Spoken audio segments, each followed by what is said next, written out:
สีแดงนี่แล้วเราคือศิลาคาแพงหลอกกาแห้งผู้เอาเลี้ยงแล้วโมแต่พยามาผู้หูยามีกันโนราปูสิบปีกูคือผู้ขาเสนอหน้ากูสุดอันนี้น้องเรามาเป็นสิบโกต้นผู้ต้นน้องแม่ในวงการนี้แล้วและน้ำมาก่อนเด้อของหลานซื้อว่าสอสมพานหน่อยขอบใจยาวสัตว์นาวิกิงก็แสดงว่าทุกพี่จีนอกสัตว์มีบุญมาหลาย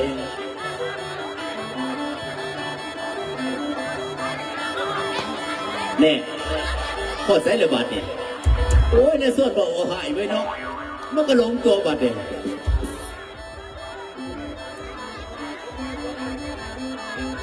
เพื่อบอกแต่เพียงผู้หูจะเมียนกันนอละปูสิบปีกูคือผู้ขาเสนอหน้ากูสุขเรามาเป็นสิบผู้ต้นน้องไปในวงการนี้แล้วและน้ำมาก่อนเต้นของหลานซื้อว่าสมสมหอยขอน้องหอยทุ่งป่าปนิรันเอาไว้เน่ขอไปดูกี่เมขอเป็นหลังเดือแม่เท่าเป็นแฟนเจ้าผู้นั่งฟังลาสมพันมาอยู่ยังอยู่ยังสิบุ้งไม่ศิลปินนี่แล้วโอ้ยย้อนสดเสกขึ้นทองสิกำของพวกนี้ใส่และเสียเป็นสงเป็นคนไรอนาถานาตั้งตามพนา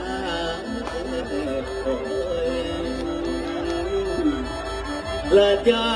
เอ้ยให้หูประทับกับแด่ผู้ได้แห่บันสีบงขอเนเด้อขอมาเป็นพี่น้องคนใหม่ได้เป็นแฟนนี่แล้วละเบ้าเป็นขอเป็นเคยอีเบน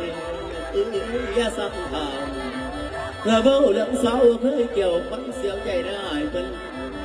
ละคนจะมาจนบ่มีเงินสาขอเพิ่นโอ้ยนายนาก็สายแม่โทนางนาคนงามโอ้โอ้โอ้โอ้ดา